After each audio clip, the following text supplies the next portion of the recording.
offrez-moi du personnel, j'en ferai quoi?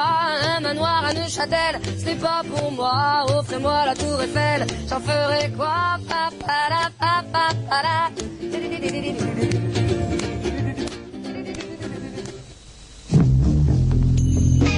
Quisiera una hamburguesa con queso, patatas fritas y un batido de chocolate.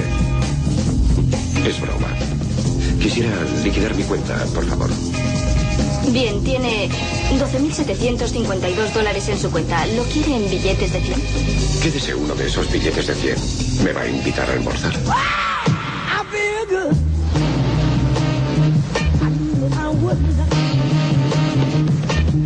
Apártese de ahí, hombre. Verá lo que haremos. Volaremos por delante de la ambulancia, luego por detrás y caeremos sobre la camilla. Oiga, vuelva atrás. Según los informes de la policía y del hospital, se ha mostrado violento y muy trastornado. Tengo una gran personalidad. Soy grandioso. Esto es una prueba. Soy un niño, ¿vale? Prometo ser un buen chico.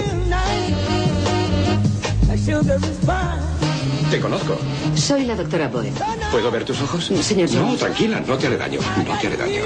Dios mío, eres una maravilla.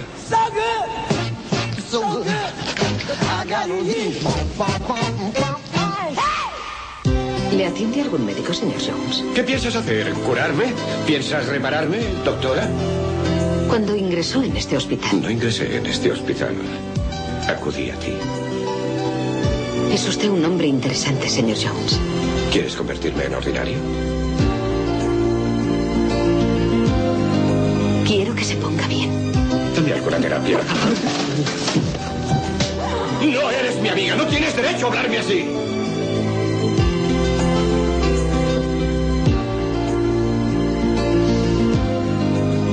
No vuelvas a verlo. Si lo haces, te denunciaré. No se trata de protegerme, se trata de él como paciente. Richard Gere, Lena Olin, Mr. Jones. Hola, bienvenidos a Desnudos y a los Gritos. ¿Cómo están? Hola, Luza Solí. Hola, Silvia Barton. ¿Cómo estás? Bien, hoy empezamos hacia lo loco con una tráiler de la película Mr. Jones con Richard Gere y Lena Olin, que habla de un maníaco depresivo que se enamora de su terapeuta. De su terapeuta. ¿Te gustó? ¿La viste la película esa? Me encantó, es una película súper interesante y muy buena la actuación de los dos actores. Sí, y cuando lo vemos actuar a Richard Gere, que hace como de muy nerviosito, ¿no? Como que se mueve todo, baila, canta, es seductor, tiene toda, o sea, después lo vamos a hablar con nuestros 3 invitados que tenemos hoy. Vamos a hablar de locos y locura. Nuestros invitados son el doctor Antonio Laceras, que es doctor en psicología social, magíster en psicoanálisis y presidente de la Asociación Junguiana Argentina. Vamos a hablar con Carlos Schnitzer, terapeuta gestáltico y taromante, y con el licenciado Guillermo Hugo Valenzuela, licenciado en psicología, especializado en terapia cognitiva comportamental. Vamos a hablar de la locura, de los locos, de qué se trata todo esto, si estamos locos nosotros también. Y en el segundo bloque vamos a recibir a Tristán Grimaud, que es nuestro columnista de tecnología, con el que vamos a hablar de los locos de la tecnología. O sea, exacto, hubieron muchísimos loquillos. Muchísimos. Que inventaron el iPad, el iPhone, las tablets, toda esta radio. Alguien se dio cuenta que la radio se llamaba Marconi, el señor que inventó la radio. Exacto, que emitía frecuencias. Yo creo que los inventores están bastante locos, ¿no? Y algunos de los, digamos, de los genios locos, ¿no? Digamos, el primero de todos, Leonardo da Vinci. Uy, sí, increíble. Miguel Ángel estaba re loco y estaba increíble. Es increíble todo lo que nos dejó. O sea, evidentemente esa es la pregunta del millón que le vamos a hacer a nuestros especialistas, es si hay que estar un poco loco para trascender, quizás. O para tener alguna idea genial. O para tener un hijo también hay que estar un poco loco, ¿eh? También. Es muy loco todo. Bueno, ¿y qué tenemos hoy además? Bueno, primero de todo, para comunicarse con nosotros, para participar del programa pueden seguirnos en Facebook, en Desnudos y a los Gritos, o en Twitter, @Desnudos y Gritos, y el teléfono para comunicarse con el programa es 5256-4310, y ahora vamos a escuchar La cabalgata de las Valquirias de Richard Wagner. Es la canción que se utilizó, no sé si te acordás, Silvia, en Apocalypse Now, en aquel momento donde todos estos helicópteros vuelan sobre el río. Qué hermosa escena Qué hermosa la música de Richard Wagner para esta escena, que bien elegida. Y qué terrible. El director Francis Ford Coppola se endeudó tremendamente para filmar esta película, que habla de la locura de la guerra, justamente, ¿no? O sea, creo que es la mejor película de locura que se haya filmado hasta el día de hoy. Y es una película que yo veo una vez cada 3 años, una cosa así, porque realmente es un hallazgo. Bueno, hace relativamente poco tiempo, hace algunos añitos, tuvimos la suerte de poder ver la versión uncut, ¿no? Sin cortes, no sé si te acordás, sí, donde aparecían escenas que en la primera versión no se habían mostrado. Bueno, pasó de todo. Vos sabés que Harvey Keitel era el actor verdadero de Apocalipsis Now, y al final terminó tomando a Martin Sheen. Martin Sheen se enfermó de malaria durante la filmación, estuvo 6 meses enfermo. O sea que a la vez de que la película hablaba de la locura de la guerra, a la vez le generó una locura de ellos dentro de la película, del rodaje, que tardó un montón en terminarse, y a Francis Ford Coppola lo ayudaron sus viñedos. O sea, sus viñedos salieron de garantes para poder ganar dinero, para poder cobrar dinero, para poder terminarla, porque era terrible todas las dificultades que tuvieron.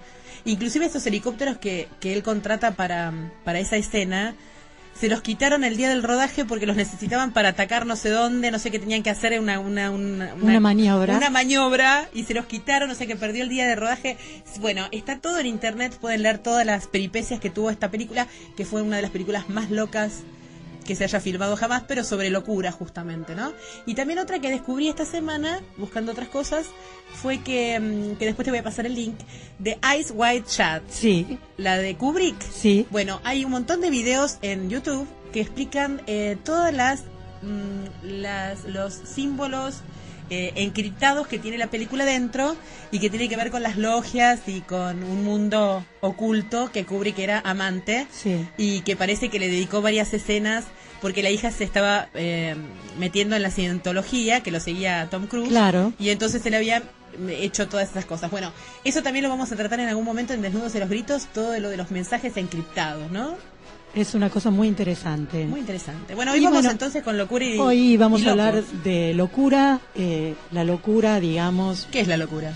La locura es la privación del uso de la razón o del buen juicio. Por supuesto que a cuántos lugares vayas a buscar la palabra locura, tantos significados encontrarás, porque creo que no hay un significado único para definirla, ¿no?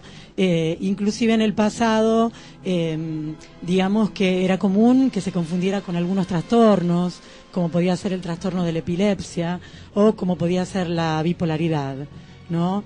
Digamos que hoy por hoy la locura está vinculada a un, llamémoslo, desequilibrio mental que se manifiesta en una percepción distorsionada de la realidad, la pérdida del autocontrol, las alucinaciones, los comportamientos absurdos.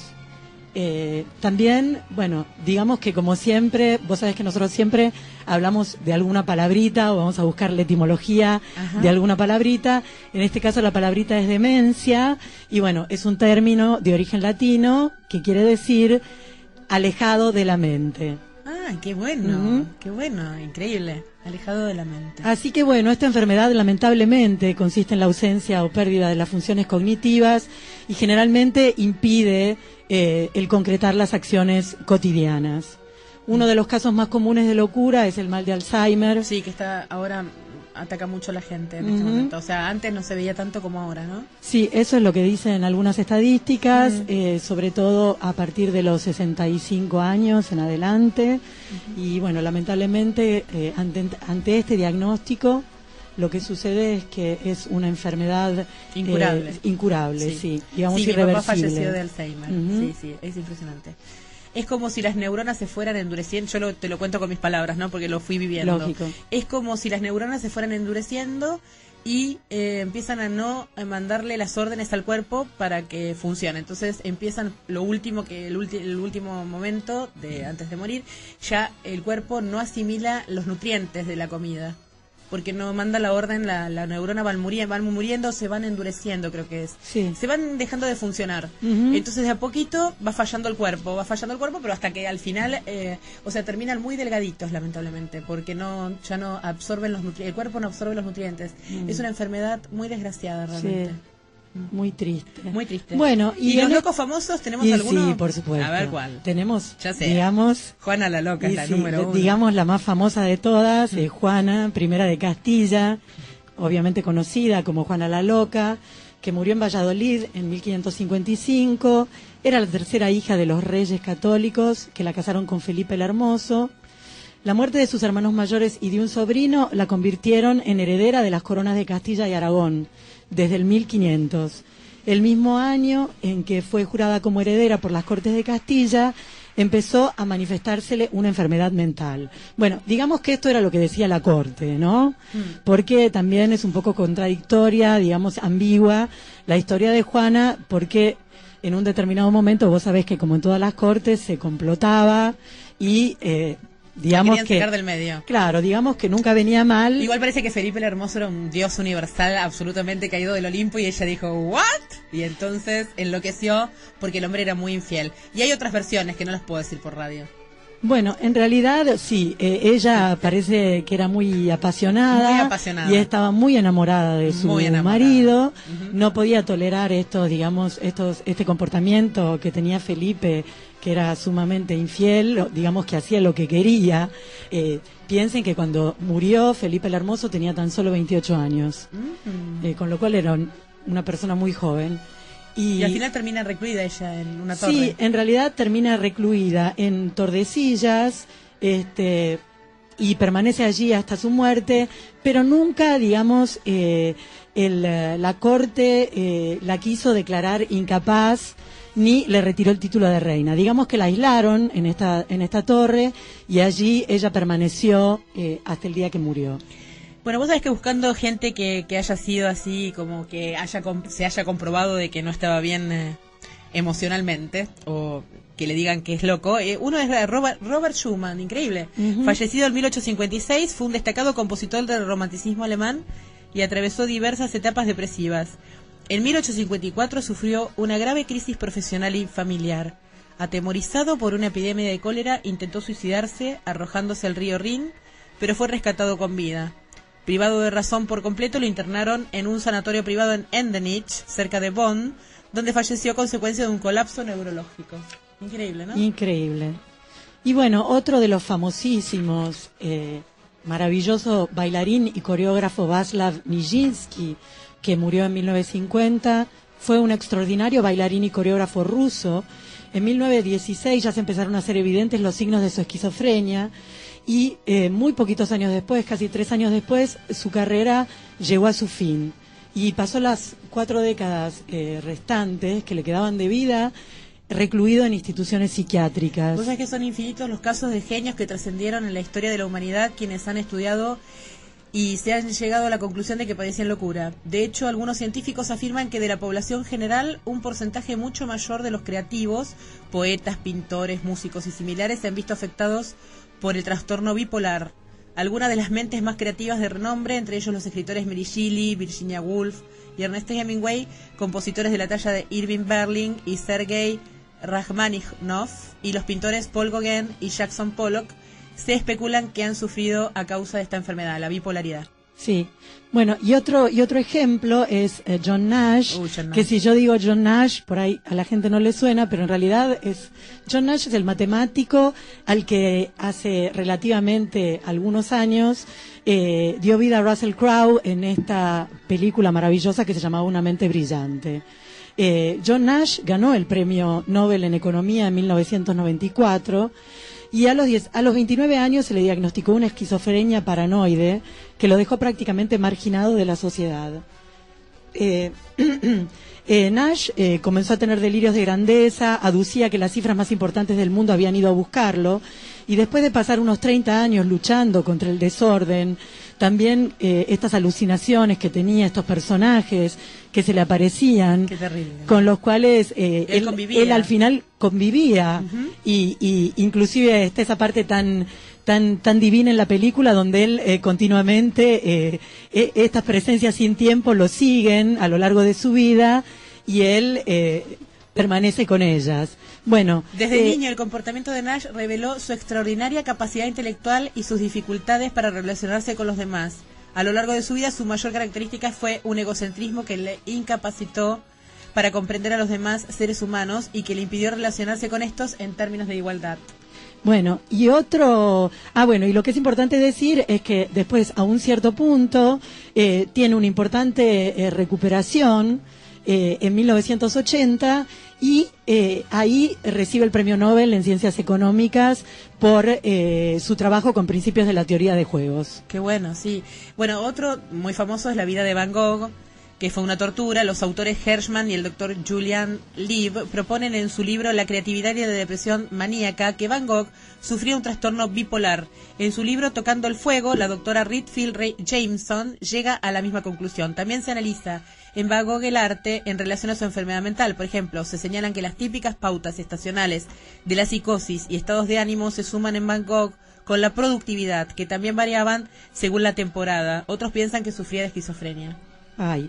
Y otro famosísimo, que capaz que te lo podés imaginar. Este sí, lo adoro. Te lo podés imaginar porque es fantástico.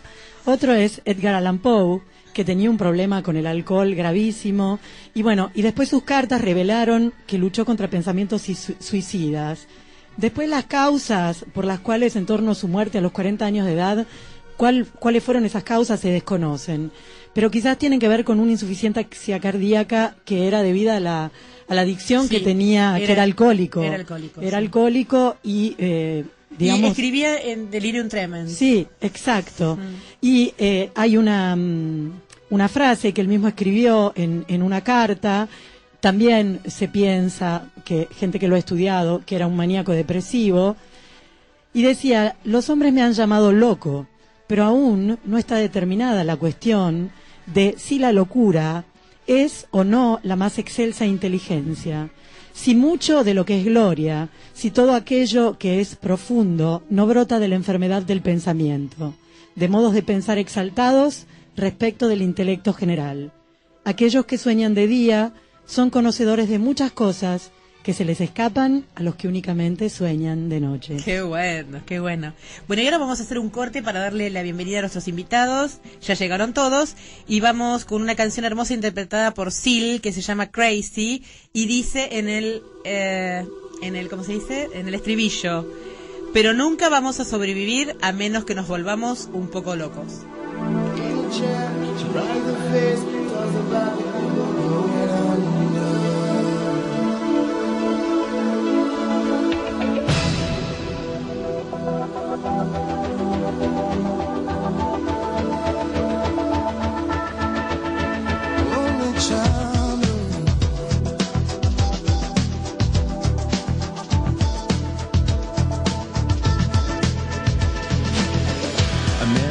After 70 years, that what he goes there for is to unlock the door. While those around him criticize and sleep.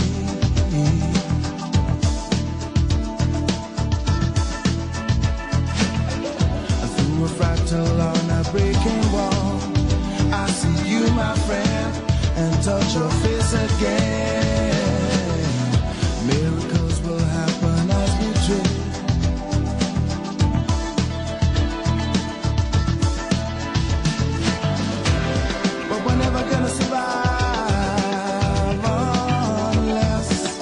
Get a little crazy.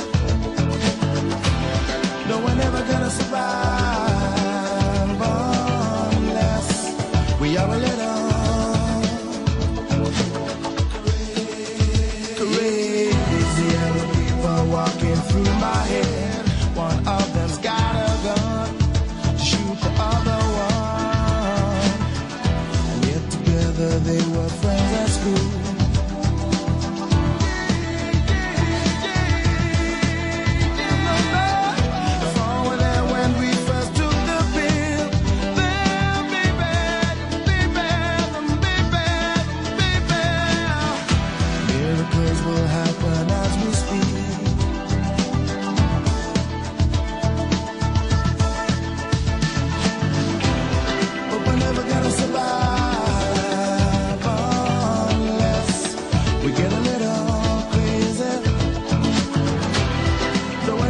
Survive unless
12 meses, 365 días, 8.760 horas. No importa la estación.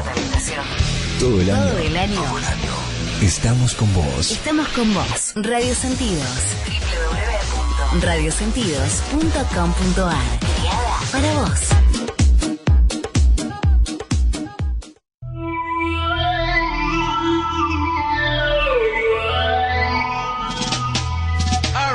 La publicidad no es un gasto, es una inversión. Publicita en Radio Sentidos. Contáctate al 52 56 43 10. No dejes pasar esta oportunidad.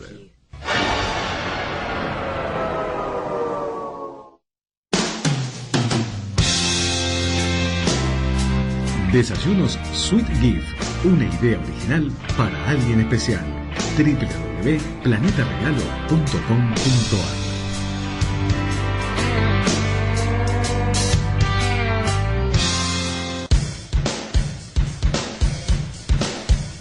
Diseño G, desarrollo web, sitios interactivos y de alto impacto. Tu sitio web ahora. gusonline.com.ar.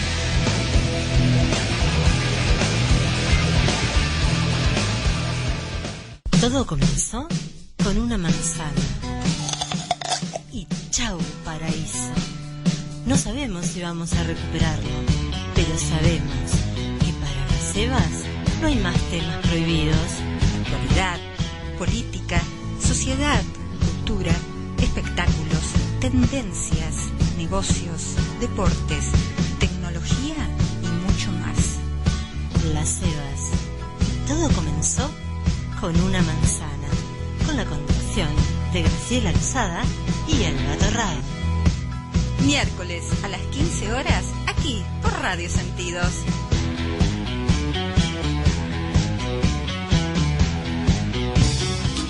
Los miércoles a las 19 horas, deja fluir con Pato Mire. Y ahí está la clave, confiar en la vida. Ciencia, arte, música, espiritualidad. Cuando uno actúa en el campo del amor, el beneficiado es uno. Compartí tu mensaje. Confiar en la vida y entregarse significa que yo tengo que ser profundamente honesto conmigo. Fluí con nosotros. Conduce Pato Mire. El otoño tiene una energía diferente a la de las demás estaciones. Quizás sea por el clima o por la temperatura. Sea por lo que sea, amplificamos esa energía y la llevamos directamente a tus oídos. Radio Sentidos. www.radiosentidos.com.ar. Mucho más que radio. Otoño 2014. Pura energía.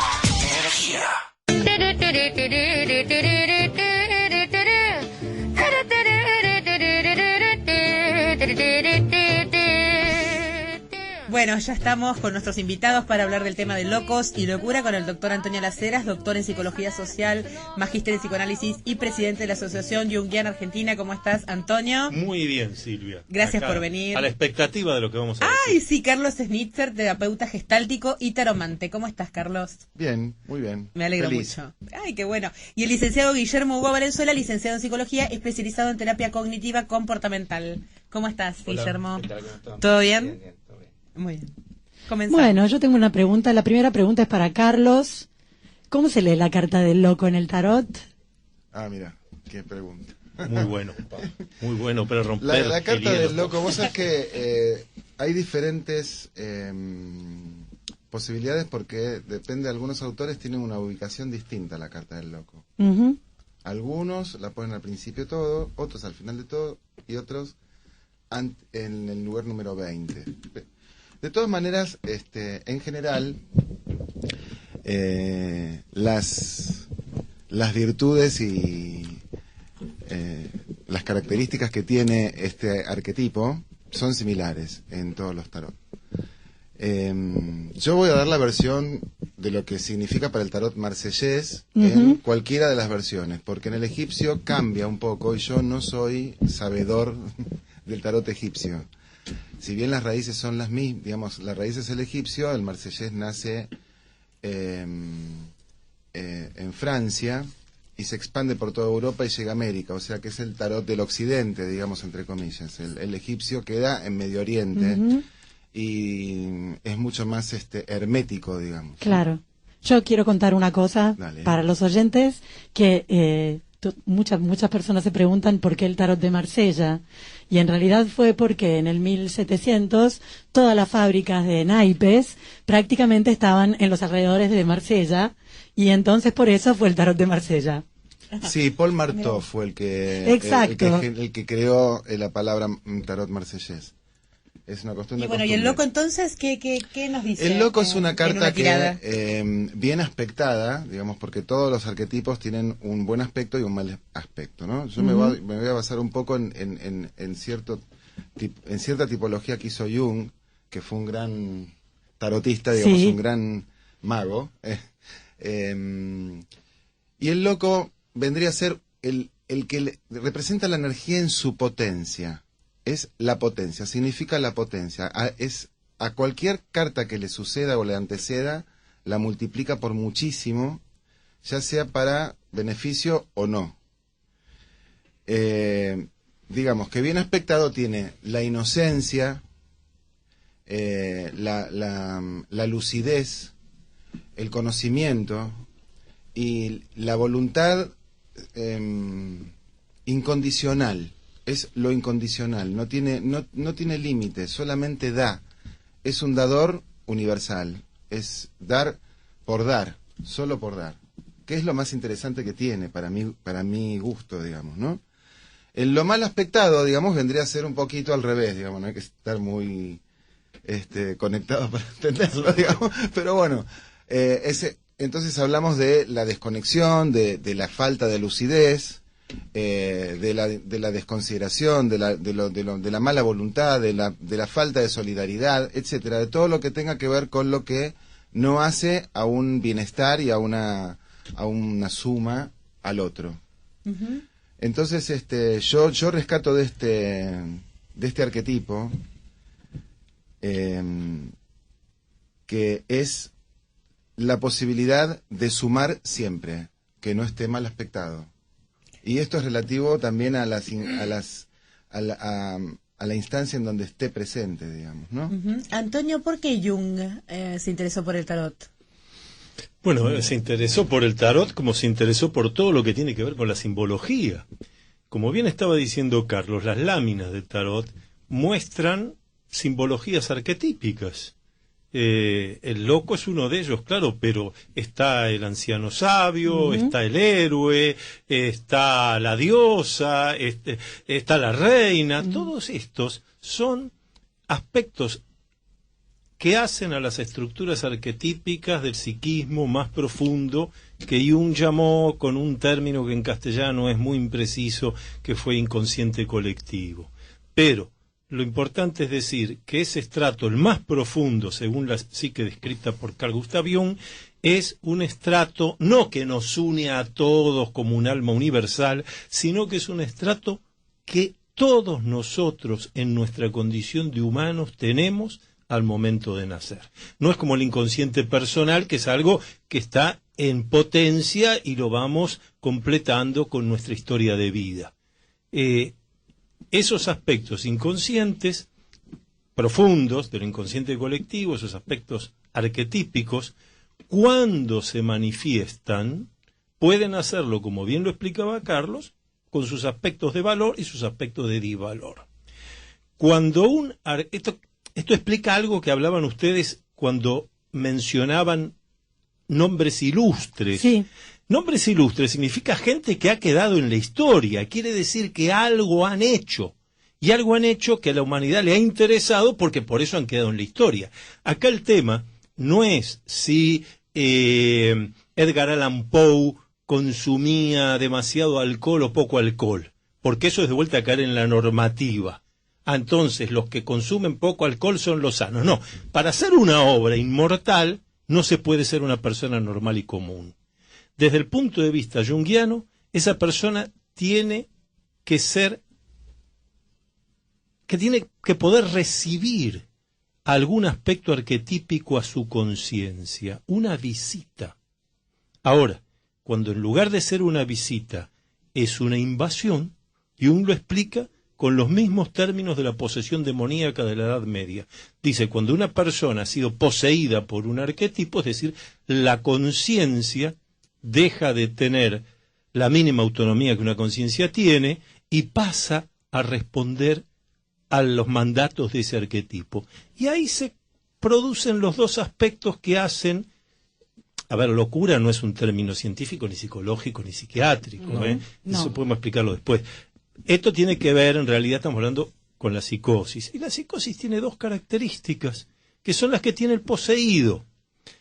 Falta de criterio de realidad y falta de conciencia de enfermedad. Sí, eso es lo que popularmente se llama locura. Término que no existe, pero que por alguna razón, conviene leer a Michel Foucault en este sentido, por alguna razón, a nivel popular, se asocia locura con enfermedad mental. Cuando locura viene del latín locus, que significa lugar. O sea, loco es aquel que ha decidido ocupar un lugar personal, único, irrepetible, diferente a los normales, diferente a los comunes. Y normal no es sinónimo de sano, común no es sinónimo de sano. Entonces, hay que replantearse cada una de las cosas que damos por supuestas, porque en general encierran engaños. ¿Y qué es la locura para vos, Guillermo? No, bueno, para mí. Es interesante lo que decía él recién, porque en realidad la locura tiene que ver con determinado contexto sociocultural siempre. O sea, está predeterminada la cuestión de qué es lo loco o no loco. Hoy para nosotros hay cosas que están re locas, que seguramente dentro de 10 años van a ser perfectas. O qué sé yo, una persona que se tatuaba todo el cuerpo hace 20 años atrás tenía ciertos problemitas, o era un loco, ¿no?, que andaba por la calle todo pintado, y ahora que no tiene un tatuaje en algún lugar le pasa algo. O sea, de la misma forma que en psicología, en un consultorio común, hasta hace 25 años, las personas que tenían relaciones de determinada manera sexual eran discriminadas como personas con problemas psicológicos. Y hoy por hoy, la chica que llega a los 18 años virgen tiene algún problema psicológico, la mandan al psicólogo. A ver, todo esto, lo que estoy diciendo yo, bajándolo a la tierra, es que la locura tiene que ver con un contexto, meramente una lectura, como decía bien él, todo sociocultural, y que tiene que ver con una época, con determinado contexto social. Entonces, ¿qué es para mí la locura? Bueno, no, la locura en realidad, desde lo social y desde lo psicológico, como bien decía él, desde lo psiquiátrico, lo clínico, médico, psicológico, psiquiátrico, locura no vas a encontrar esa palabra escrita en ninguna historia clínica. Lo que vas a poder encontrar sí es diferentes tipos de trastornos. ¿Cuáles son algunos? Como yo hablaba con Carlos, que la palabra trastorno tiene que ver con apartarte o salirte de un determinado orden, de la esencia de alguna cosa. Entonces, si vos lo pensás desde el punto de vista orgánico, vos podés tener un trastorno orgánico, como ella nombró la epilepsia. Carlos me decía que es un trastorno, la epilepsia es un trastorno pero de tipo orgánico, neurológico. Claro. No psiquiátrico. Claro. Ahora, que puede tener algún que tipo después tiene su influencia complementario, algún otro tipo de sintomatología psiquiátrica, puede ser. Ahora, en sí, trastornos, ¿cuáles son los trastornos? No, son muchísimos. Además, la palabra trastorno se usó, vos viste que vos usás en tus comentarios a veces la palabra desorden, porque es una cuestión más literal de la traducción americana del desorden mental. Claro.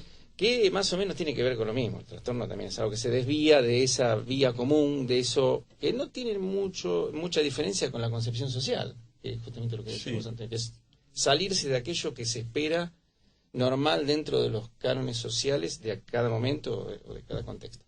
Entonces, yo no te puedo ahora nombrar todos los trastornos porque estaríamos 45 horas y tengo que sacar de la valija el DSM-4, que es un manual diagnóstico estadístico, para poder decir de todos los nombrecitos o los criterios diagnósticos que existen hoy en psiquiatría o psicopatología y psicología para poder determinarlos. Pero en sí los más comunes todos los nombran.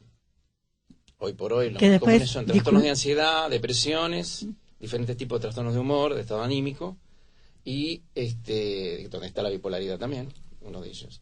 Y después, como decía él, todo lo que son la psicosis, que son en realidad esquizofrenia y otro tipo de psicosis, dentro del carácter diagnóstico, ¿no? Uh-huh. Ahora, recién subrayaste el término que usaba Silvia de desorden.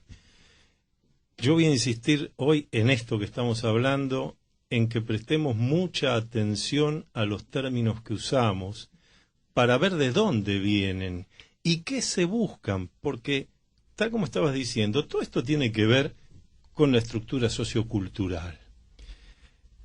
2500 años atrás, la gente que de un tiempo para acá estamos llamando locos, hubieran sido tomados como maravillosos predestinados a los que había que cuidar porque alguna divinidad hablaba en ellos.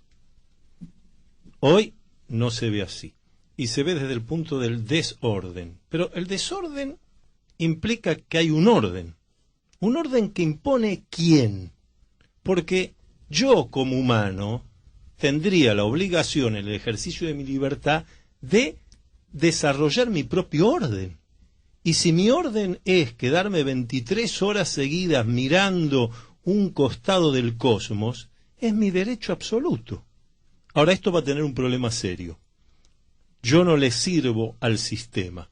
Estoy mirando, no produzco. Entonces, ojo con el término normal, con el término orden, porque en general lo que queremos decir hoy en día, hoy que estamos acá, vos dijiste bien, bajemos toda tierra, hoy en día, ser normal, ser ordenado, es servirle al sistema, dejar de ser civilizado, dejar de ser humano, dejar de ser persona y ser consumidor, de lo que sea. Entonces, la condición humana tiene que tender a ese concepto de locura como lugar. Ese es un temita. ¿Qué temita? Como lugar. Temita que podemos, sí, no, pero hablemoslo ahora, La verdad que sí. Bueno, el tema de la locura, pero todo eso tiene que ver. Pero tiene que ver con los medios de comunicación, con los intereses del mercado. Con los intereses del mercado, las redes sociales. Una de las cosas en las que yo pensaba cuando hablaba Antonio es que, bueno, uno de los grandísimos famosos de estos locos, Diógenes. Sí, Diógenes, claro, que iba buscando un hombre.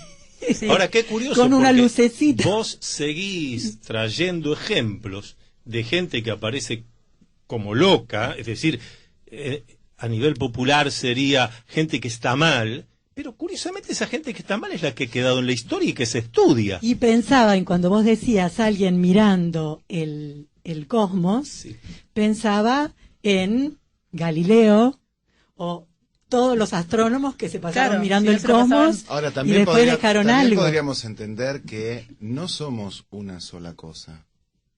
Que digamos que no es que la locura es siempre y está siempre igual. Todo cambia todo el tiempo y dentro de la personalidad de un individuo hay muchos aspectos, ¿sí? Entonces, yo creo que las variables tienen que ver con esto que estamos hablando, con la cuestión sociocultural y con la época y con lo que va surgiendo dentro del inconsciente y del consciente colectivo, y creo que la dificultad está donde la persona está sufriendo. Digamos, hay tendencias últimamente que dicen que la salud mental es poder pasar de una polaridad a otra sin padecer en el medio. Es decir, con la cintura suficiente para poder ser una cosa y la otra en 3 segundos o en 3 horas. Pero es que esto nos pasa a todos. En realidad vivimos en un mundo polar, vivimos en un universo polar, nuestra psiquis es polar. Bueno, y no me animo a decir que somos todos bipolares porque nos van a incendiar la radio, pero la verdad es que... Multipolares. Multipolares. La multidimensión. Hay que atreverse a ser multipolar. Vivimos en una multidimensión y en una multipolaridad.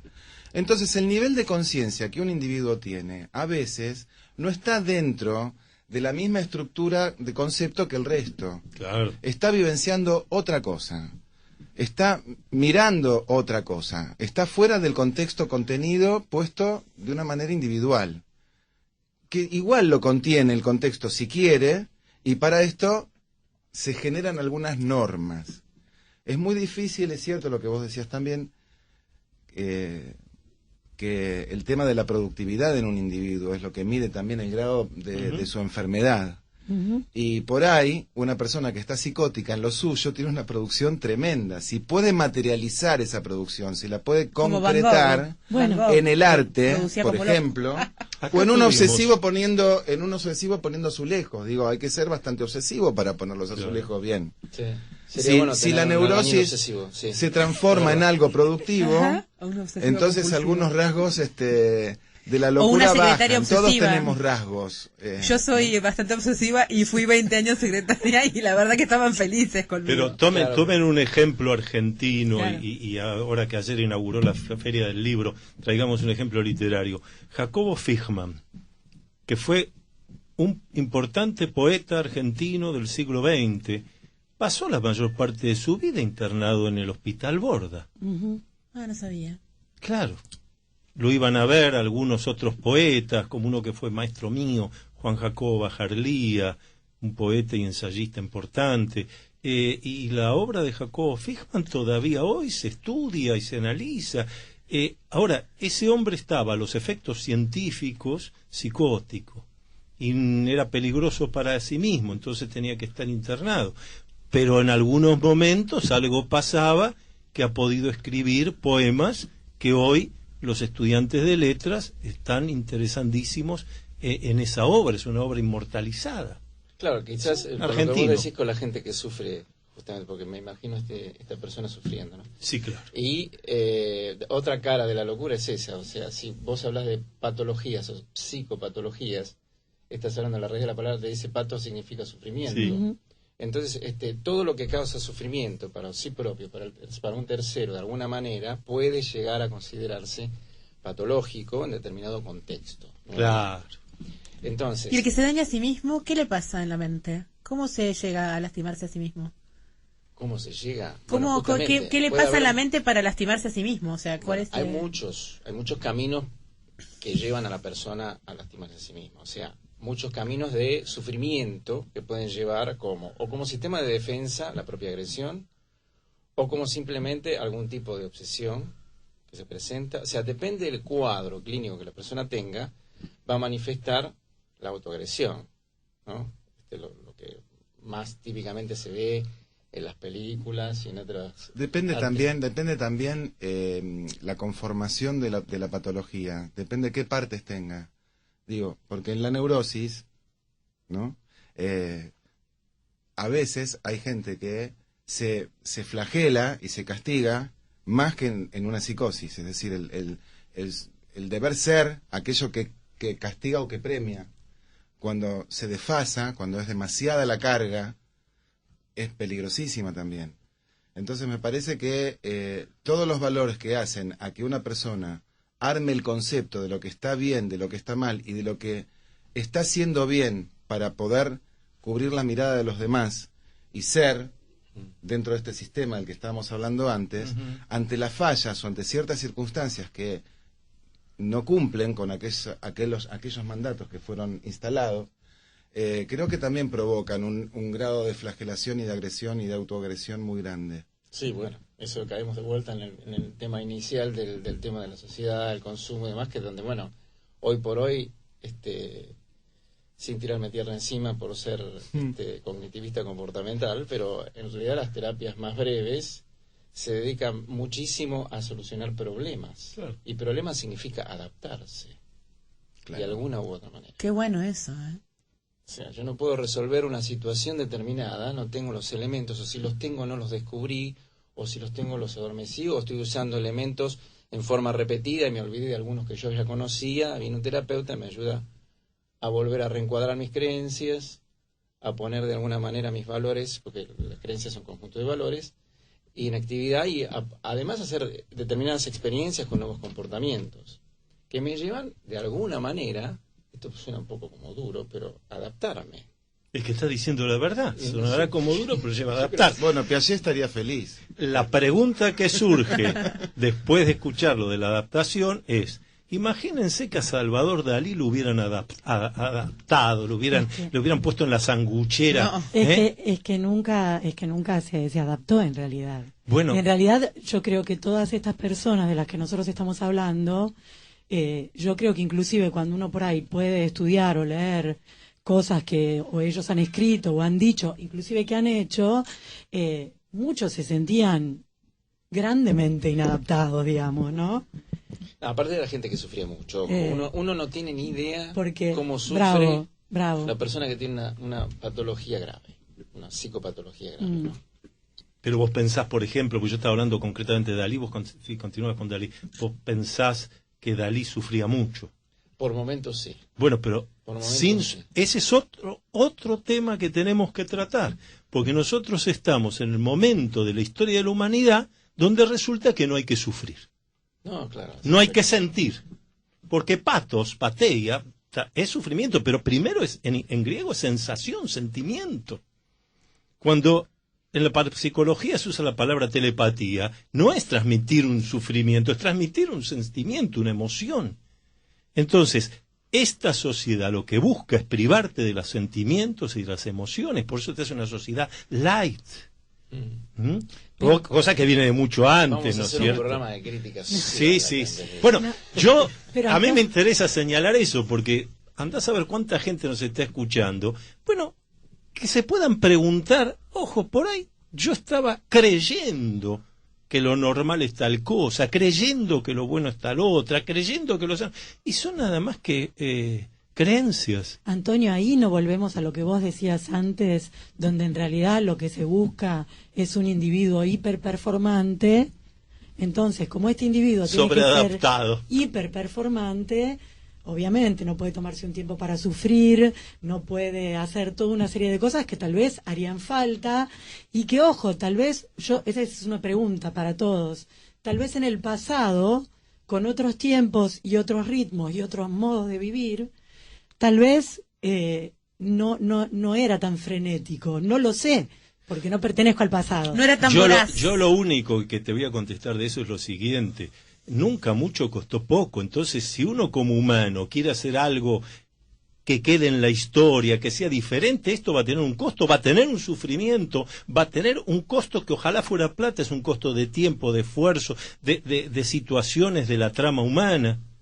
Ahora, si yo quiero ser una hoja seca al viento de otoño, que me haya muerto a los 25 años y me enteré a los 75 cuando me enterraron, o sea, una persona normal, que hubiera sido lo mismo que exista o no exista, bueno, entonces está bien evitar el sufrimiento y esas cosas.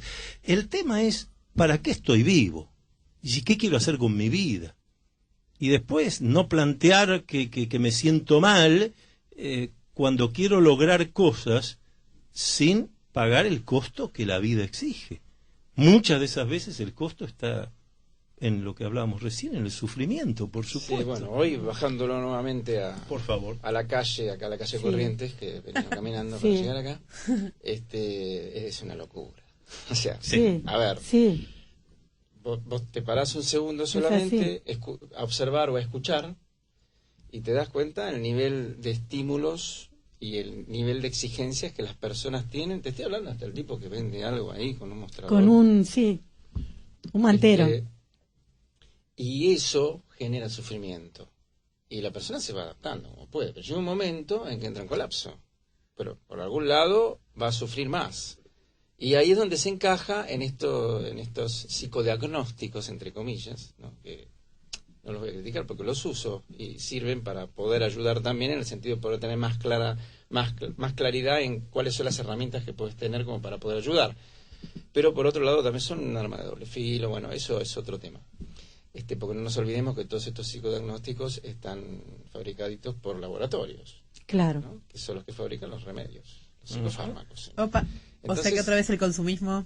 No solo el consumismo, son cosas graves. Sí. Pero bueno, no importa, son ideologías que no vamos a discutirlas ahora porque es muy político este tema y no creo que tengamos las herramientas como para discutir. No, y aparte hacemos todo el esfuerzo para no hablar de política en este programa. Eso. Entonces, pero no es hablar... A pesar que tenemos tantos ejemplos de locura que estamos hablando no tiene nada que ver con la política. No, es saber... No, yo sé, pero la política de los laboratorios sí. Tiene que ver con una política humana, por llamarlo de alguna manera. Exacto. Que surgió con el tema del consumo y que lleva a tener que implementar herramientas como para poder adaptar, y llega un momento que las herramientas hay que multiplicarlas. Sí, ¿no? mientras ustedes hablaban yo me acordaba, por ejemplo, que de cuánta gente también al revés quedan los logros y vos te pensás por ejemplo, uno de mis ídolos es Pasteur, ¿no?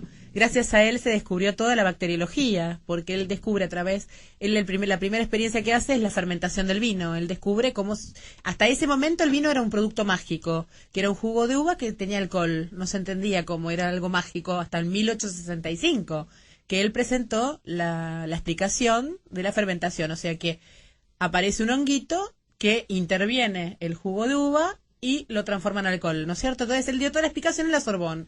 Ahora, y a partir de ahí se abrió todo el mundo de la bacteriología, el antibiótico después, o sea, extraordinario. No fue así, Silvia. ¿No fue así? No fue Yo lo que así. quería decir es igual otra cosa. No, porque Es vos la terminás vida- con lo tuyo, que la yo voy a vida- aclarar cómo fue. La vida de Pasteur. ¿te Sí, das a cuenta? eso voy a ir. La vida de él, sentado en su casa, con el microscopio, y dale que te dale con un No. honguito, con el otro de casualidad, con el tubo de forma de cisne, que así lo descubrió, etcétera, etcétera. O sea, ¿cuánto él estuvo? Era un loco. O sea, vos lo mirás y decís, uy, este tipo pobrecito.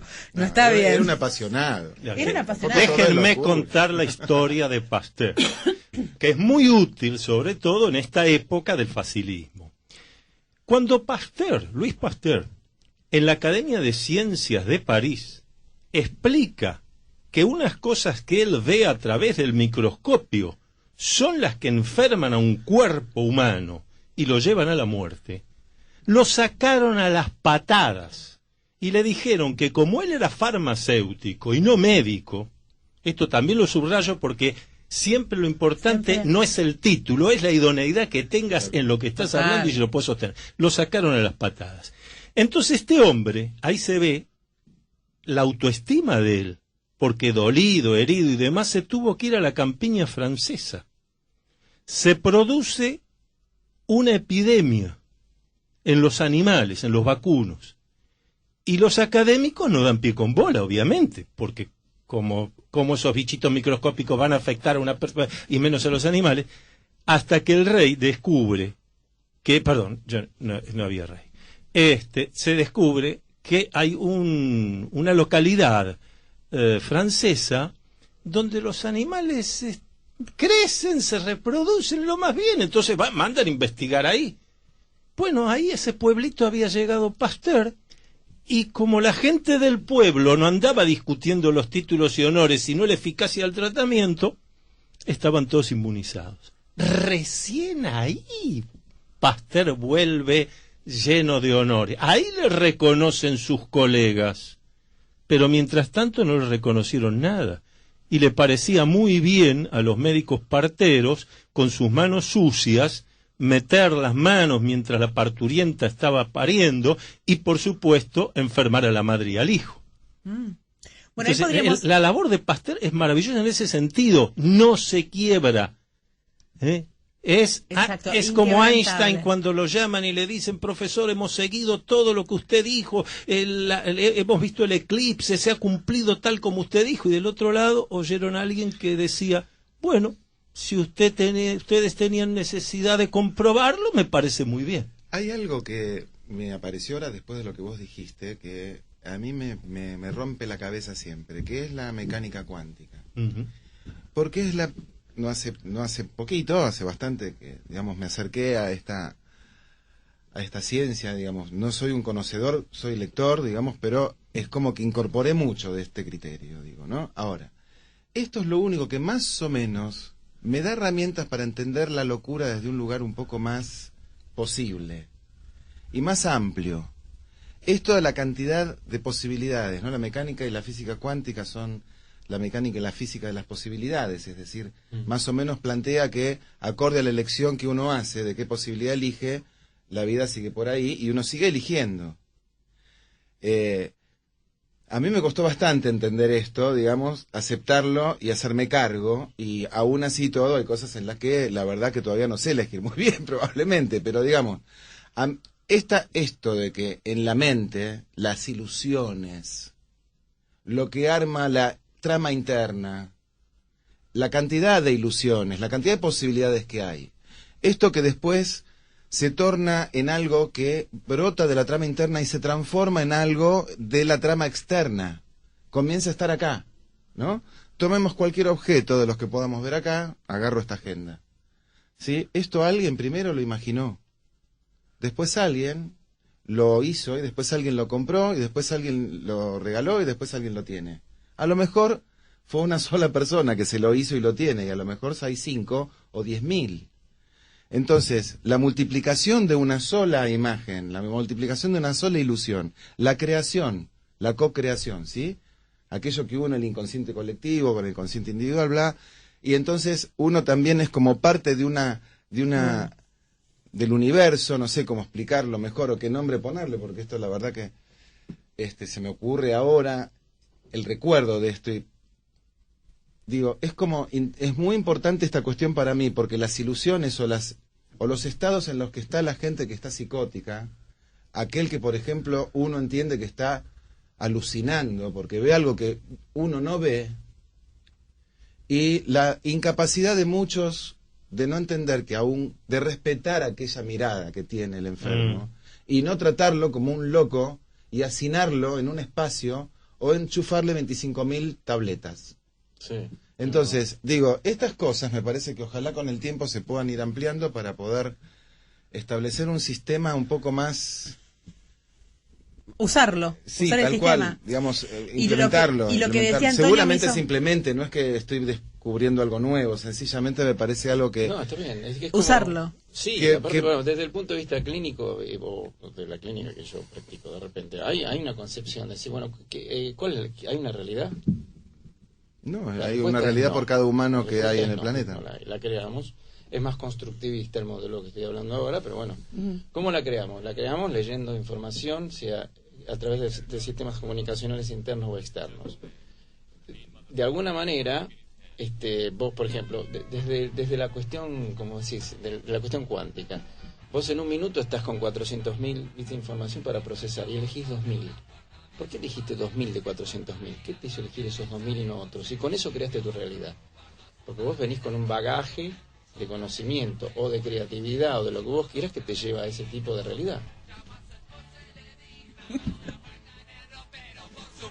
Bueno, se nos tentó la conductora.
meses, 365 días, 8.760 horas. No importa la estación.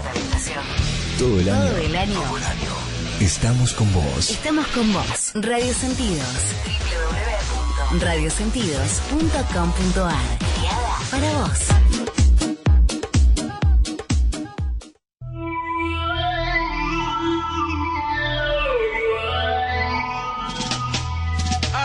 La publicidad no es un gasto, es una inversión. Publicita en Radio Sentidos. Contáctate al 52 56 43 10. No dejes pasar esta oportunidad.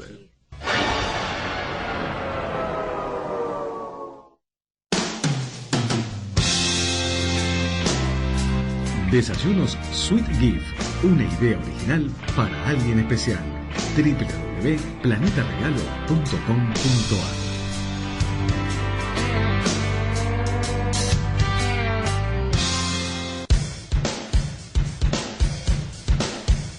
Diseño G, desarrollo web, sitios interactivos y de alto impacto. Tu sitio web ahora, gozonline.com.ar.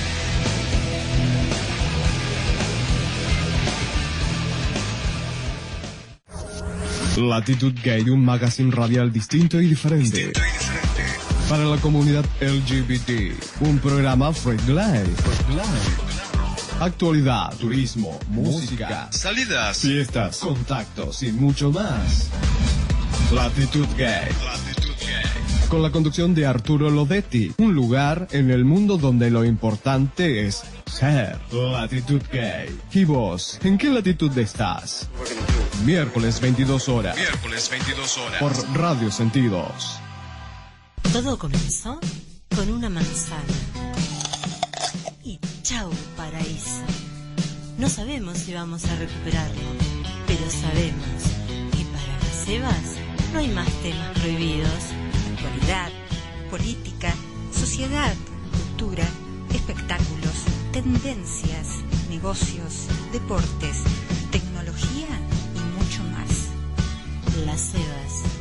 Todo comenzó con una manzana, con la conducción de Graciela Lozada y Alba Torrado.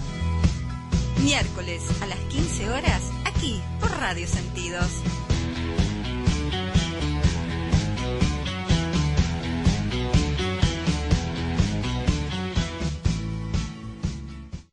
Todos los jueves, desde las 22 horas, tenés una red social con sonido propio. Conexión Urbana. 2 horas con música, entrevistas, humor, entretenimiento, foros, noticias, investigación y análisis. Conexión Urbana. Todos los jueves, desde las 22 horas, por Radio Sentidos.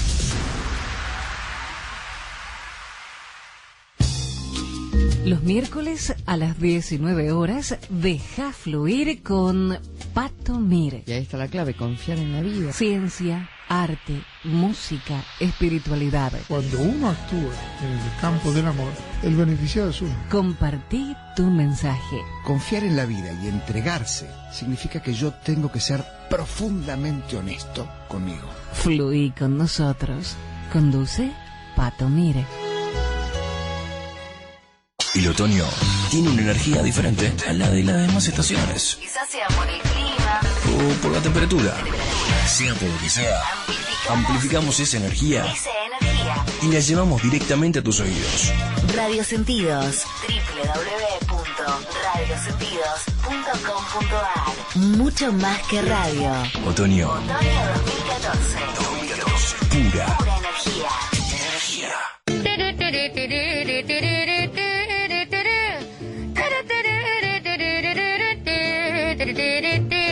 Bueno, estábamos escuchando recién, nos fuimos, después de que Guillermo habló, con Serú Girán y Charly García cantaba Mr. Jones. Mr. Jones abrió la puerta, dejó a su madre recién muerta, ¿no? Es buenísimo.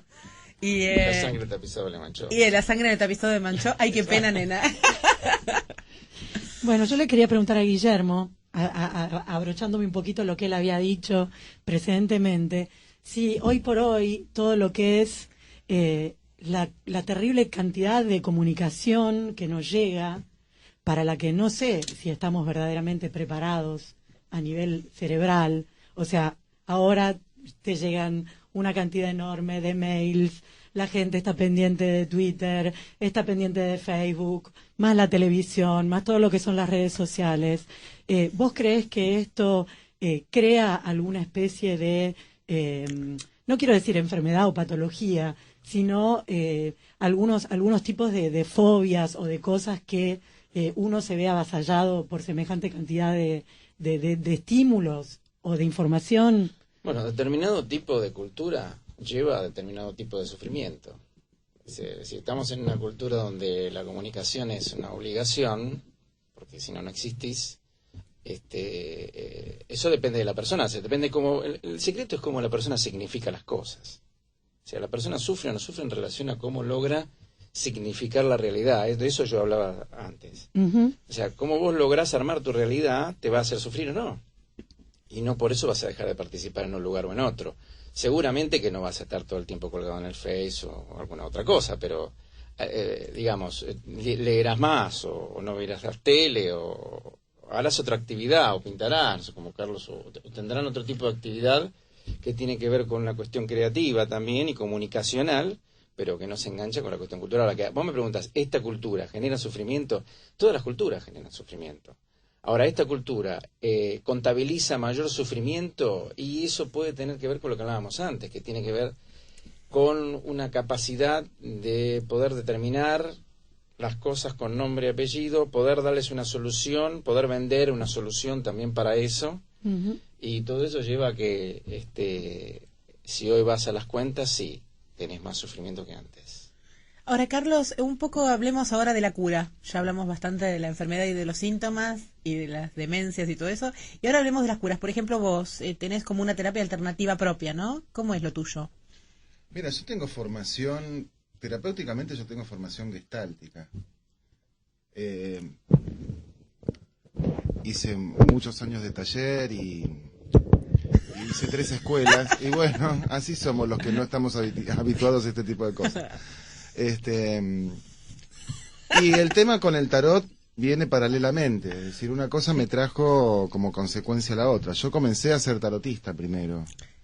Y al entrar en tiempo y ver lo que me pasaba a mí como persona, comencé a darme cuenta que necesitaba herramientas e instalarme en un continente que me permitiera crecer de una forma sociable, o sociabilizada, mejor dicho. Necesitaba pares. Y por coincidencia, porque para mí las casualidades no existen, llegué a la escuela de Mabel Alerán, que es una de las popes de la Gestalt en Buenos Aires. No es la única. Después hice otra escuela con Carlos Gatti.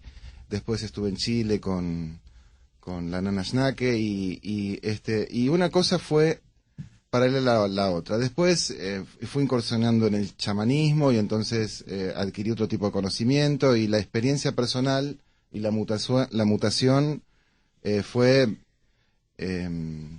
como produciendo cambios conscientes, porque yo utilicé lo que a mí me pasaba de una forma didáctica en mi propia terapia, en mi propio trabajo terapéutico, en mi propio crecimiento, que también fue gestáltico. Y entonces yo capitalicé todo lo que pude de la forma más coherente posible. Y es como algo holístico, aún ¿no? entrando en conocimiento de que no todo es coherente y no tiene por qué serlo, digamos, y que así hay saberes, hay sin saberes, ¿no? Hay espacio para armar un equilibrio con todas las partes que uno tiene. Y esto me parece que es un concepto fundamental y fundante de la salud, de lo que significa curar y sanar, de lo que significa estar en armonía con lo que uno es, atravesar. He tenido contacto con gente que es psicótica en hospitales y en trabajos que he hecho en forma individual y grupal. No es mi especialidad, yo no me dedico a trabajar con psicóticos, pero sí tuve algunas experiencias, y dentro de lo que es mi tarea y lo que yo atiendo, tanto en tarot como terapeuta, digamos, yo trabajo atendiendo neuróticos normalmente, pero me doy cuenta de que el concepto de la locura es absolutamente parcial. Es decir, que cada cual tiene un concepto particular de la locura, y que muchas personas llegan pensando que están locas cuando en realidad no lo están, o que en definitiva están tan locas como yo, como vos o como cualquier otro, digamos, que no hay como una estructura que no tiene que ver con lo que son, sino con lo que suponen que ser. Digamos, yo honestamente creo que el sistema de creencias de una persona es lo que funda la enfermedad y lo que funda la salud. Y me parece que de lo que se trata es de modificar el sistema de creencias en un grado tal que nos permita movernos y producir de la forma más feliz posible.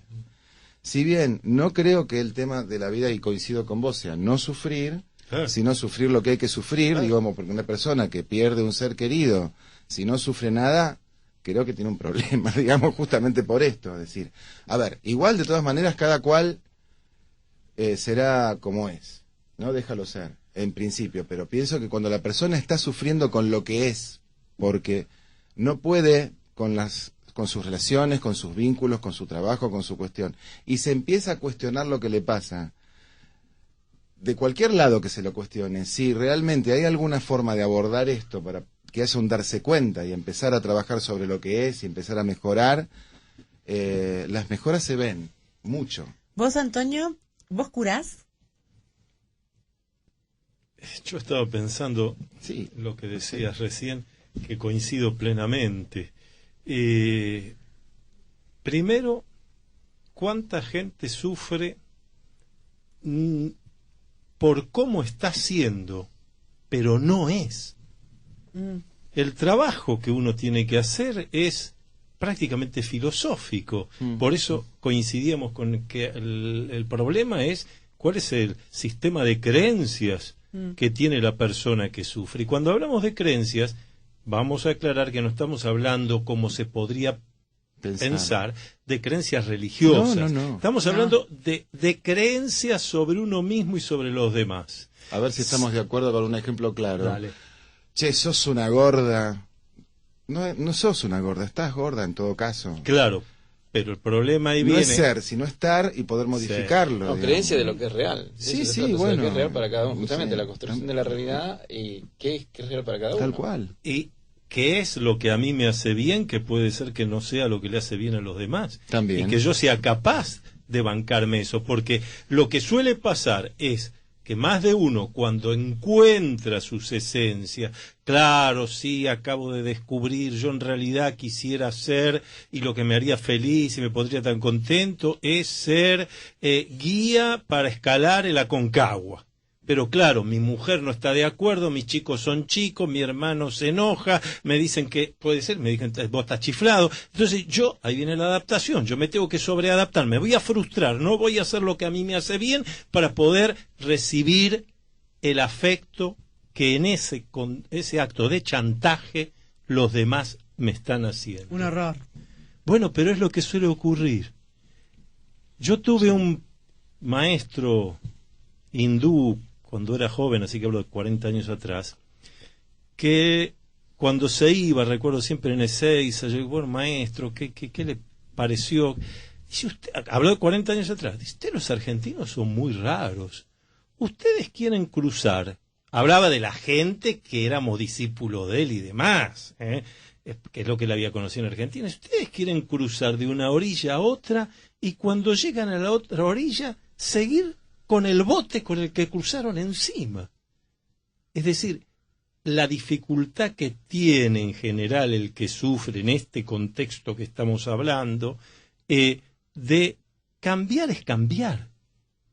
Si no me puede acompañar la familia, si no me puede acompañar los amigos, bueno, primero no es una buena familia y no son buenos amigos, porque la gente si te quiere te tiene que querer tal como va siendo. Y el afecto tiene que ver, totalmente de acuerdo. El afecto tiene que ver con que yo sea feliz viendo tu felicidad, claro, y lo recíproco. Por ejemplo, mi marido se hizo montañista el año pasado, ¿entendés? O sea, y no le dije, ¿cómo? ¿Ahora te vas a colgar de una montaña? Yo capté telepáticamente, por eso traje el ejemplo de la Aconcagua yo le dije, recién. hace todo lo que quieras, se fue todas las Pascuas a trepar. Y me parece bárbaro porque es su vida, o sea, cada uno tiene su vida propia, pero y después hacemos una vida en familia, pero uno tiene su propia vida, uno tiene sus propios intereses. Él a mí no me dice, estás haciendo radio, qué aburrido o qué divertido. ¿Para qué haces eso y se queda ahí mirando como punto suspensivo? No opina. Eso sería dañoso. Bueno, claro. Pero este es el punto. Entonces, claramente, el que sufre, sí hay una solución para esto. Hay que cambiar el sistema de creencias. Hay que desarrollar la confianza en uno mismo.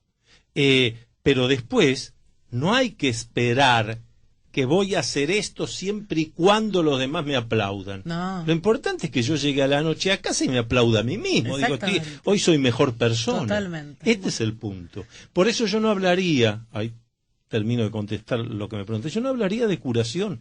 Usaría un término que usó Carlos recién que me pareció muy bueno y yo lo uso, es el de armonizarse, el de poder... Armonizarse es algo simple y en su simpleza entraña la dificultad. Es sentir, pensar y actuar en la misma dirección. Pero lo que yo siento, volvemos al pathos de antes, lo que yo siento que son mis esencias, son mis búsquedas. Si no es muy simple. Lair Ribeiro dice, frente al sufrimiento hay 3 opciones. La primera es, cambie usted. Esa es la que se puede. La segunda es que tengo que cambiar a los demás. Bueno, no los va a cambiar nunca. Entonces, si yo no decido cambiar y no puedo cambiar a los demás, me queda la tercera. Esa es la fácil. Sufra. Es de Lair Ribeiro, pero lo copio. Sufra, claro. Si estoy si tengo la mano puesta en la hornalla que está encendida, más que ir a discutir si la apagan, convendría que saque rápidamente la mano. Pero ¿cuánta gente no puede sacar la mano cuando se trata de afectos, de relaciones sociales? Sí, el sistema de creencias es un tema importantísimo. Yo creo que en todas las terapias se trabaja eso, aunque la psicoanalítica no se nombre toda esta terminología y o sea, la concepción es otra total, ¿no? Respecto a la subjetividad, las intervenciones son absolutamente diferentes, a nivel terapéutico también. Vos en este tipo de terapéutica gestáltica, cognitivo-comportamental, sistémica, va a ser el terapeuta poco menos que habla más que el paciente a veces. Y en un contexto psicoanalítico es otra metodología, otra búsqueda, otro trabajo también, no significa que sea mejor ni peor. Pero no hablan del sistema de creencias. Sí, a nivel comunicacional o toda la cuestión de la cuestión cultural, ¿no? O el sufrimiento de la cultura. Pero mira que a veces ¿le parece? Viste, te corre la mirada y ahí habla del sistema de creencias del terapeuta. Está armando algo. Eso te iba a decir, el terapeuta cuando le dice a la persona que está atendiendo, ¿cómo haces para cambiarle el sistema de creencias? Ves que está, por ejemplo, vamos a poner un ejemplo claro, una persona que tiene tendencia a suicidarse todo el tiempo, se quiere suicidar, te viene de paciente. ¿Cómo lo va llevando? No, esos son temas delicados. Claro. Estamos hablando de clínicas muy más sabe. En ese caso, mandarlo al psiquiatra. No, lo que pasa es que hay que aclarar también que hay depresión psicótica y hay depresión neurótica y que no son iguales. No por ser depresiones se tratan de la misma manera. Ahora, lo que yo creo que es fundamental, como en todo concepto, en momento de la vida, el presente es muy importante. Si yo estoy en contacto con el paciente, si yo logro hacer contacto, empecemos porque cuando uno toma un paciente comienza un trabajo de acercamiento y de observación y de presentación, en donde se genera una corriente de ida y vuelta que es importantísima, en donde uno decide seguir adelante con ese paciente o no, porque no es beneficioso tampoco para el paciente si uno no puede, y uno tiene que sabérselas poner bien para decir, con este paciente yo no puedo, voy a llamar a Ricardo y le voy a decir, Ricardo, tengo un paciente para derivarte, o Marcela, ¿podés atender a fulano? Y entonces lo acompaño y lo llevo. Yo creo que cuando una persona va a pedir ayuda, porque no es lo mismo una persona que va a pedir ayuda que la persona que la llevan porque no se la soporta, que son dos situaciones totalmente diferentes y las dos pasan, la actitud que uno tenga respecto de lo que uno contenga y la sensación que tenga la persona de estar contenida en lo que le está pasando es fundamental para empezar. Y el resto depende del paciente, depende de muchas cosas, pero lo que importa es que el terapeuta sea lo suficientemente avesado como para mantenerse en eje, como para que siempre la vedette de la situación sea lo que le está pasando al paciente, que nunca crezca el terapeuta demasiado como para que la historia pase a ser lo que le pasa al terapeuta y no lo que le pase al paciente, porque en definitiva el paciente viene a hablar de lo que le pasa o viene a hacer de lo que le pasa y debería respetarse esto. En principio, creo que esto es importante y nadie lo va a discutir. En principio la neutralidad y la abstinencia funciona en todo tipo de psicoterapia. Tal cual. No, pero yo me refería a este tema de que ella preguntaba, bueno, ¿existe de alguna manera algún detalle? Bueno, técnicamente existen detalles técnicos específicos en cada escuela. Sí, o sea, el cognitivo comportamental tiene herramientas directamente para trabajar el sistema de creencias. Que algunos son similares según la psicopatología o según el sufrimiento, es similar o no. Ponle, si vos tenés trastorno de ansiedad o de depresión, vas a tener herramientas en común, pero ya si vos tenés trastornos que tienen síntomas psicóticos, vas a tener que usar otro tipo de herramientas respecto a ese sistema de creencias que en realidad no está bajo la misma legalidad que el sistema de creencias en la neurosis. Porque ahí está la separación, justamente, ahí te tenés que remitir mucho más a la escuela básica freudiana. Si vos te encontrás con un psicótico, no podés cortar el neurosis, discurso. Perversión, y no, esto tenés que tenerlo claro, porque no significa que no lo puedas tratar, significa que tenés que ser muy cuidadoso en saber qué tipo de herramientas utilizar para no llevar a determinado límite de sufrimiento a la persona, ¿no? Porque justamente una de las herramientas para cambiar las creencias es justamente confrontar el sistema de pensamientos que están directamente relacionados con determinadas emociones en situaciones específicas. Esto es todo, digamos, el speech del... Pero bueno, es para no ¿Y te pasó alguna vez de tener un paciente y, por ejemplo, en la terapia descubrir que tenía algo así, un secreto increíble, o sea, y que te haya quitado, por ejemplo, el sueño a vos como psicólogo? Vos me preguntás si yo alguna vez me sorprendí con lo que trajo algún paciente. Sí, hablándolo, sí, muchas veces. Que decís, no puedo creerlo. Yo sigo diciendo yo me sorprendo más, pero no es mentira. Me sorprendo, sí. A veces caen cosas que... No es que no te dejan dormir, pero te sorprendes, porque es algo que te genera todo un ejercicio mental para poder volar y salir de tu sistema de creencias y poder dar apertura a la posibilidad de decir, ¿qué le está pasando a esta persona? ¿Cómo es esto? O sea, y más allá de que vos sabés que nunca vas a saber en realidad. Esto es importante, ¿no? Yo creo que todo terapeuta sabe que nunca va a saber. Pero por lo menos se va a poder arrimar para poder acompañar a la persona. Va a poder entablar determinados códigos. Por eso yo te digo, la realidad que vos estás teniendo en este momento frente al micrófono, todo el mundo dice, no, estamos acá en un estudio, todos hablando, los micrófonos son igual. No, vos tenés una realidad absolutamente diferente que está empapada de un montón de cuestiones que tienen que ver con lo que vos crees, sabés, sentís, todas tus relaciones afectivas anteriores, los vínculos o no que tenés con las personas de aquí y las que están afuera. Todo eso afecta a tu realidad. Es absoluto. Si tuviésemos algún tipo de sensor para poder armar una realidad en función de lo que vos veis y sentís en este momento, todos estaríamos sorprendidos. Porque todas las realidades son diferentes. A pesar de que todos estamos coincidiendo de que estamos hablando de lo mismo. Y que es una única realidad. No es verdad. Desde el punto de vista de la psique no es verdad. Psique mariposa, ¿sí? El alma no es verdad.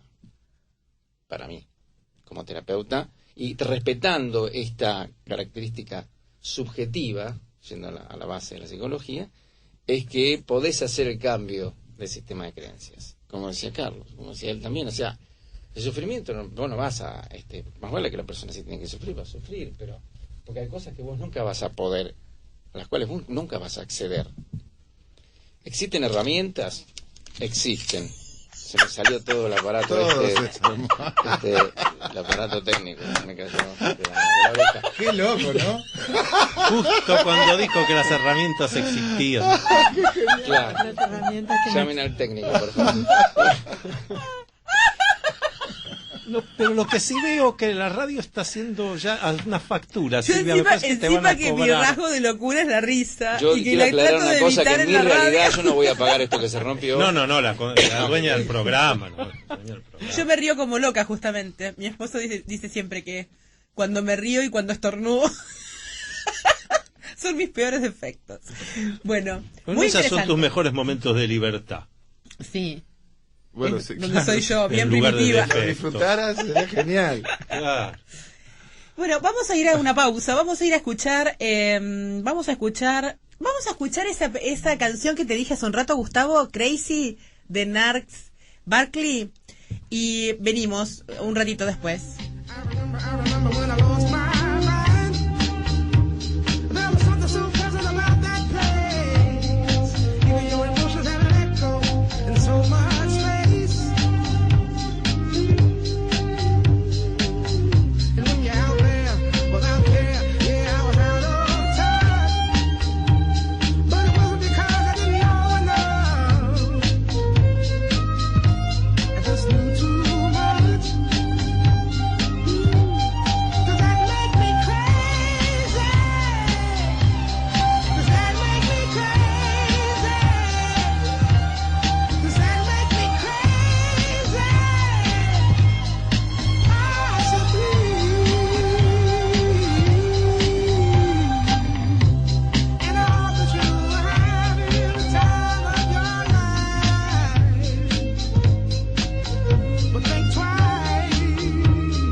Bueno, estábamos escuchando a Narcs Barkley, Crazy, hermosa canción que nos musicalizó Julio Telo para el día de hoy.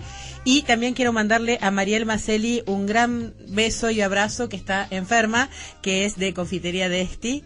Y justamente, bueno, vamos a ir cerrando. Les agradecemos mucho que hayan venido. No sé si quieren decir algo más ustedes para ir cerrando los temas de la locura, de los locos y las terapias. ¿Quieren pasar también un aviso de sus actividades o sus próximas actividades o seminarios que dictan? Yo lo que quisiera es, ya que hablábamos de pacientes en en el espacio anterior. Contar una anécdota de Carl Gustav Jung. Jung era un hombre muy irónico. Y estaba dando una conferencia, ya había terminado, venían las preguntas en la Universidad de Basilea, y entonces un alumno, esta era la versión taquigráfica hecha, un alumno le pregunta, le dice, doctor, cuando usted tiene un paciente, y un que medía más de 1,90 m, era grande, desde el escenario, lo frena y le dice, desde que yo salí del hospicio del Burgosli, nunca más tuve pacientes. Y quedan todos duros en la platea porque Jung seguía atendiendo hasta casi el día de su muerte. Entonces él se sonríe y dice, ahora, si usted se refiere a la gente que trabaja conmigo, eso sí, eso tengo. Y para mí es muy importante claro, desde el enfoque junguiano. En el enfoque junguiano no hay pacientes, porque el paciente es alguien que está en un lugar pasivo. Sí. En el campo junguiano, la persona que viene a pedir ayuda trabaja tiene un rol proactivo, escribe los sueños, tiene una serie de cosas que lo hacen protagonista. Entonces no se ve la visión de paciente ahí. Y a veces es admirable, ¿no? Realmente, sí, el esfuerzo y el empeño y la vida como la ponen, ¿no? Claro. Realmente, la verdad, yo admiro y respeto muchísimo. Sí, estoy de acuerdo. Sí, de todas maneras es una convención. Paciente es una forma de llamarlo dentro de la clínica, porque otros le llaman cliente, consultante, depende. Jung, ¿cómo es una terapia con una filosofía Jung, digamos? Con una filosofía junguiana. Bueno, primero debo decir que no es lo que habitualmente figura como terapia junguiana, que suele volver a quedar algo reducido a dos personas que se encuentran en un lugar, en un horario determinado, más o menos 50 minutos, etcétera. Eso es tomar un poco de Jung, cercenarlo, usurparlo. El planteo junguiano es mucho mayor, por eso decía recién, hay un trabajo que hace la persona que trabaja, como decía Jung, llevar un cuaderno de sueños, ser capaz de poder empezar a hacer una autointerpretación. Hay un trabajo amplio que tiene que ver con cosas vivenciales. Por eso lo que hablábamos al principio del interés de Jung por el tarot, por el chamanismo, es decir, cosas vivenciales. No se puede entender cabalmente Jung, por eso Jung no se puede enseñar honestamente en los límites académicos de la universidad. Porque para entender Jung hay que haber atravesado experiencias iniciáticas, sean las que hace un grupo de pueblos originarios que todavía se siguen haciendo, o las que hacen las sociedades iniciáticas como la masonería, los rosacruces, los templarios. Sin ese trabajo interno específico no se entiende Jung. Así que es bastante más amplio que lo que yo te puedo decir en teoría, porque son cosas que hay que vivir. Pero, por ejemplo, si algún oyente se quiere tratar con el sistema de Jung, ¿vos los podés atender? Sí, cualquiera de la gente que formamos parte de la Asociación Junguiana Argentina, claro, con todo gusto. Pero tiene que entender, se lo explicamos desde el principio, que el trabajo es distinto. No es un trabajo de paciente, por eso acá es muy importante la diferenciación. Ni siquiera de activo, es proactivo, porque proactivo es el que crea su propia realidad. ¿El paciente y el terapeuta hacen cosas juntos, digamos? ¿Van al cine, por ejemplo? No entiendo. Jung, pero digamos que Jung, el día estaba hermoso, tenía su casa, atendía en el primer piso, tenía su casa a la vera del lago. Entonces le decía a la persona que estaba atendiendo, vea, hoy vamos a reunirnos a la vera del lago y vamos caminando. En un momento aparece un caracol a la orilla del lago, un caracol lleno de piedritas de colores. Entonces dice Jung, se lo hice levantar a este X y ahí le expliqué, en relación a lo que estábamos hablando, la simbología del cuerno de la abundancia. Claro, es otra visión de las cosas, lo que encontrás en el camino. El cuerno de la abundancia tiene una simbología importante y estaba relacionado a lo que estaban hablando ellos en ese momento. Ahí te doy un ejemplo concreto cuando decís, ¿van al cine? No, pero en el ejemplo pero pueden salir a caminar. Van a caminar al lado del lago. Cosas que ocurren tienen un sentido. Acuérdense que Jung enunció la sincronicidad, es decir, todo aquello que se une por los símbolos, pero que no tiene una relación causa-efecto, pero tiene una relación simbólica. Por eso también las cosas que le pasan a la persona tienen una interpretación diferente. Entiendo. Bueno, muchas gracias por haber venido, Carlos Schnitzer, Antonio Las Heras y Guillermo Valenzuela. ¿Quieren pasar su email o su teléfono, algo? Por ejemplo, Carlos. Sí, mi celular es 155-953-0779. 0779. Muy bien. 155-953-0779. Y quería comentar que dentro de poco comienzo con los cursos de... que en realidad no son cursos, son talleres con los 22 arcanos mayores del tarot. Del tarot. Sí, muy bien. Son digamos, pequeños cursos para los que recién empiezan. Para reconocer los propios arquetipos, son de autoconocimiento. Ah, qué genial. ¿Vos, Antonio, algún seminario próximo? No, pero doy un teléfono para los que quieran averiguar. ¿Cómo no? 4371-4788. Perfecto. Guillermo. Bueno, yo, para poder orientar un poco, me dedico a la clínica, soy psicólogo clínico y trabajo sobre la línea cognitivo-comportamental y también soy máster en programación neurolingüística, así que también trabajo con esas herramientas. Y mi teléfono celular, para poder ubicarme, es el 15-6509-4914. Muy bien, muchas gracias. Ahora Luz los va a sorprender. Tenemos ¿Luz nos va a iluminar? Sí, los voy a iluminar y además les regalamos un voucher para 2 personas para almorzar en Confitería Desti, Marcelo T. de Alvear 1387, Confitería Desti, quien desde 1932 nos deleita con la mejor repostería europea en Buenos Aires y realiza caterings para grandes fiestas. En Confitería Desti podrán disfrutar de un almuerzo ejecutivo cuando quieran. Muy bien. Muy agradecidos. Bueno, muchas gracias a ustedes y nos vamos con Balada por un Loco y volvemos con Tristán Grimo y vamos a hablar de los locos de la tecnología. Las tardecitas de Buenos Aires tienen ese qué sé yo, ¿viste? Salgo de casa por Arenales, lo de siempre en la calle y en mí, cuando de repente, de atrás de ese árbol, se aparece él. Mezcla rara de penúltimo linchera y de primer polizonte en el viaje a Venus. Medio melón en la cabeza, las rayas de la camisa pintadas en la piel, 2 mediasuelas clavadas en los pies y una banderita de taxi libre levantada en cada mano. Parece que solo yo lo veo, porque él pasa entre la gente y los maniquíes le guiñan, los semáforos le dan 3 luces celestes y las naranjas del frutero de la esquina le tiran azares. Y así, medio bailando y medio volando, se saca el melón, me saluda, me regala una banderita y me dice: ya sé que estoy piantao, piantao, piantao.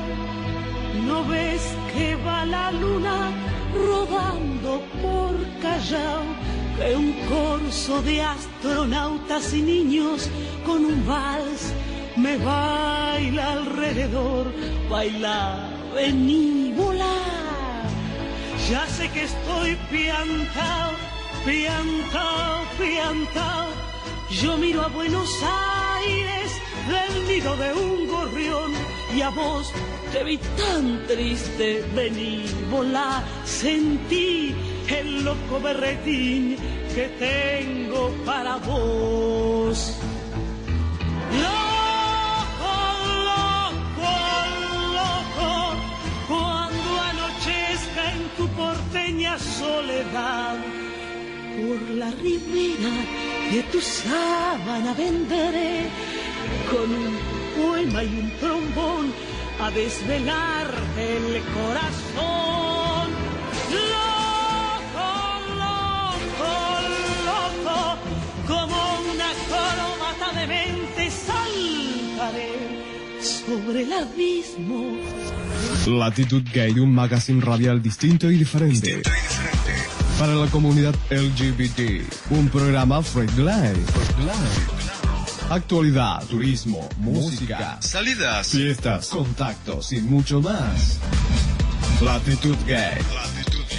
Con la conducción de Arturo Lodetti, un lugar en el mundo donde lo importante es ser. Latitud Gay. ¿Y vos, en qué latitud estás? Miércoles 22 horas. Por Radio Sentidos. Todo comenzó con una manzana. Y chau, paraíso. No sabemos si vamos a recuperarlo, pero sabemos que para las cebas no hay más temas prohibidos. Actualidad, política, sociedad, cultura, espectáculos, tendencias, negocios, deportes, tecnología y mucho más. Las cebas. Todo comenzó con una manzana, con la conducción de Graciela Lozada y Alba Torrado. Miércoles a las 15 horas, aquí por Radio Sentidos.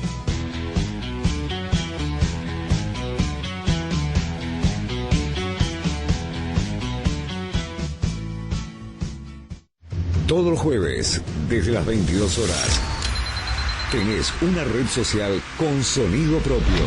Conexión Urbana. 2 horas con música, entrevistas, humor, entretenimiento, foros, noticias, investigación y análisis. Conexión Urbana. Todos los jueves, desde las 22 horas, por Radio Sentidos.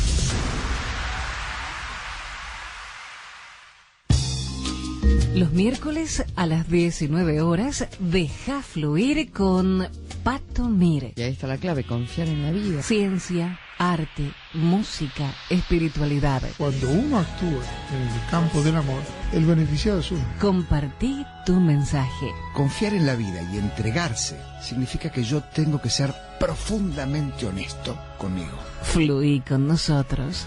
Conduce Pato Mire. El otoño tiene una energía diferente a la de las demás estaciones. Quizás sea por el clima O por la temperatura. Sea por lo que sea, amplificamos esa energía y la llevamos directamente a tus oídos. Radio Sentidos, www.radiosentidos.com.ar. Mucho más que radio. Otoño 2014. Pura energía.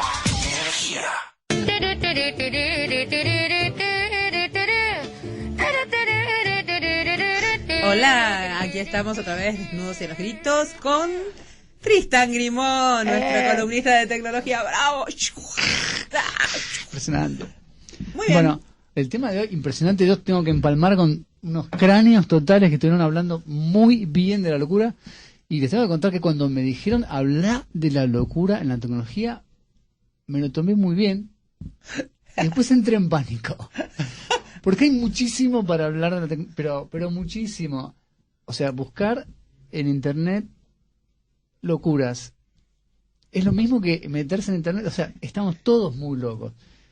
Hay una cosa muy grosa entre el antes y después de internet. O sea, la locura tecnológica estaba mucho más relacionada con los pioneros, sobre todo, ¿no? Con la gente que tenía una muy buena visión y con la gente que tenía una mala visión también. Para que, por ejemplo, del lado de la gente que nunca, o sea, que tuvo un problema inicial para entender la tecnología, voy a citar un caso medio injustamente, porque es una frase muy común en internet. Dicen que Thomas Watson, que era el presidente de IBM en 1943, IBM era una empresa que hacía mucha maquinaria industrial y además hacía máquinas de escribir. Todavía el tema de la computadora no existía, realmente no existía. No. Pero Thomas Watson, que empieza con el tema de la tecnología, dice una frase histórica: debe haber un mercado para unas 5 computadoras a nivel mundial, no más que eso. Oh my God, no tenía visión de futuro. Es como que entraba en una y no entraba, estaba a mitad de camino. Es una locura decirlo hoy, ¿no? Totalmente. Pero es como que... Lo que pasa es que al principio las computadoras eran del tamaño de una sala. Y más grandes todavía. Y más grandes todavía. Mucho más grandes todavía. Claro, entonces, ¿quién va a tener eso en una casa? Nadie. Era imposible tenerlo at home. No, además que, salvo recién a pocos años, yo hace muchos años que estoy con el tema de las computadoras, y hay una sensación que sentimos muchas veces los que estamos medio en el borde de la tecnología, en el último borde, en la última frontera, y es que lo que nosotros producimos es insuficiente. Esa es la sensación que tenemos. Y la verdad es que durante mucho tiempo ofrecimos cosas que eran un poco como locas, ¿no? Por ejemplo, la primera computadora portátil. Increíble. Era una computadora bastante grande. Era cara, porque además era cara. Era mucho menos potente que el reloj digital que uno usa. Era una cosa muy, muy primitiva. Y pesaba 25 kilos. 25 kilos, era una mochila. Costaba $8.000. Una valija. $8.000 la versión entry level. Que era una Commodore. En el año 73. ¿Tenía rueditas? No tenía rueditas, tenía manija. Parecía una ladera. Tenía manija. Era como si le hubieras agarrado un elefante y le hubieras puesto una manija encima. Eso era la computadora portátil de 1970. Perdón, salió en el 75. Hay una disputa ahí, porque después dicen, no, Osborne sacó la primera, pero fue en el 81.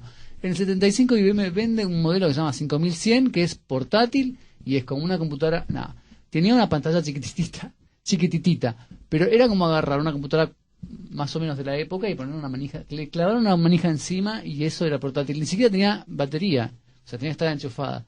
Más que portátil, además la vendían como portátil. El aviso era de computadora portátil. O sea, puede haber sido móvil, ponele, o no sé qué nombre podían inventarle, pero la idea de calzarse eso en una mochila y llevarlo a alguna parte era loquísimo. Más vale que lo tenías que transportar con una serie de camellos que te llevaran a la computadora, era muy pesado. ¿Y quién inventó la primera computadora personal?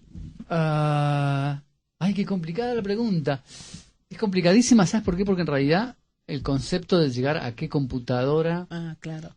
Es personal. Son muchas cosas. Primero el software, ¿no? Yo creo el que hardware. no me animo a decir las palabras porque alguien se va a suicidar si yo digo, o me va a jurar muerte si yo me olvido de la otra. ¿Vos sabés cómo es Tristán, que después nadie resiste un archivo? No, muy por bien. Eso, no me animo. Muy bien, no se anima. Digo una computadora así, ¿cómo te olvidaste de la Antrax? No, bueno, lo que pasa es que en realidad era no después. Bueno, porque además todo eso viene de la mano de que estamos todos muy locos en el área tecnológica, ¿no? Estamos muy locos. Yo te diría que estoy mirando, me hice una lista, ¿no? Porque, por ejemplo, hay además soluciones tecnológicas que son locuras, como me acuerdo, habían pensado poner unos espejos gigantes en el cielo para iluminar ciudades. Eso, un poco loco, porque de noche te ilumina, o sea, la ciudad muy lindo, pero no sé qué mareo se puede agarrar una planta si le tiran con un espejo. Un reflector. Un espejo colgado en el espacio, ¿sí? Que toma la luz del sol. No es mala la idea. Y la direcciona sobre la Tierra. Sí. Bueno, los rusos, buena. Los únicos que se entusiasmaron con la idea fueron los rusos, que estaban bastante locos. Y Silvia. Yo siempre con los rusos. Total. Y en el 99 largaron la primera prueba. No iluminaba lo suficiente, los espejos no estaban lo suficientemente pulidos. Y en el año 2000 hicieron otra prueba más sobre, no me acuerdo. Me iba a anotar el nombre de la ciudad y después me di cuenta que... ¿Y cómo debe haber sido el tema de la temperatura? Además, complicadísimo, ¿no? Porque Sí. ¿cómo resistirían? Yo creo que... O sea, me parece más natural la idea de poder prender y apagar la luz que de repente tener que bajar la persiana de tu casa porque son las 12 de la noche y no... Y es de día. Y es de día. Hay ciudades que son así, pero provocar eso a propósito me parece loco. Y lo de la generación de electricidad también a través del sol es buenísima, esa es buenísima. ¿Cuál? La de las pantallas solares. Hay un proyecto para poner en la luna, todo en el ecuador de la luna, puede ser trucho, ojo, todo en el ecuador de la luna, o sea, el ecuador sería una raya en el medio de donde nos gira, digamos, y ahí le ponen todos paneles solares y transmiten por microondas la electricidad al planeta Tierra. No, ¿en serio? Es genial. Sí, es un poco loco también, ¿eh? O sea, y carísimo, hoy es loco. Carísimo. Hoy es loco. Debe ser interesante. Yo creo que en la Luna hay muchas cosas para mover a la Luna, sobre todo oficinas públicas. ¿No?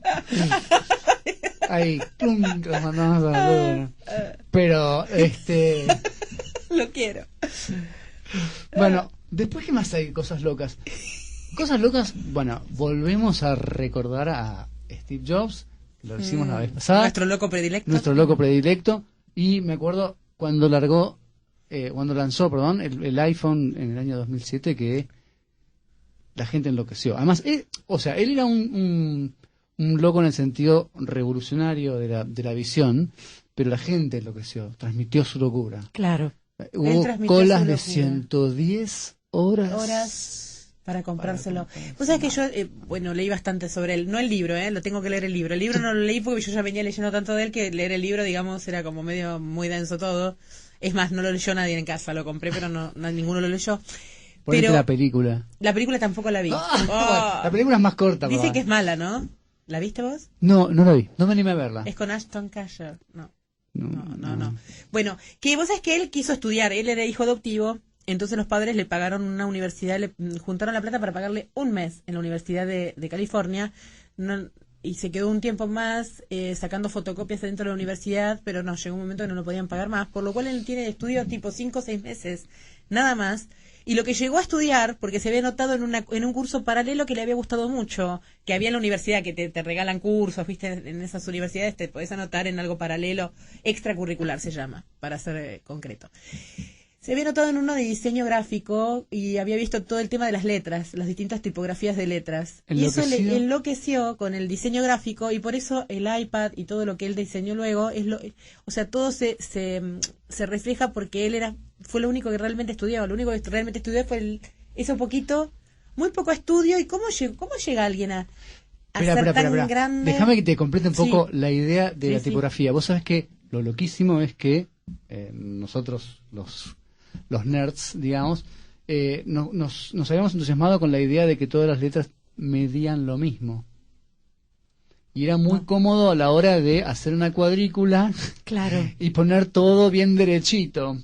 Pero en el momento de leer, en el momento de disfrutar, en el momento de desarrollar gráficamente una aplicación, es un desastre. O sea, si ustedes leyeran las páginas de internet en una tipografía que tiene todas las letras del mismo ancho, es insoportable. Y el que trajo esa idea completamente nueva, ahí tenemos una innovación completa, fue Steve Jobs, que hizo un curso lateral de tipografía. En realidad, un poquito para hacer la historia, en realidad los papás se pusieron todas las pilas en pagarle la universidad. En realidad él mismo fue el que dijo: no me paguen más la universidad porque esto no me sirve.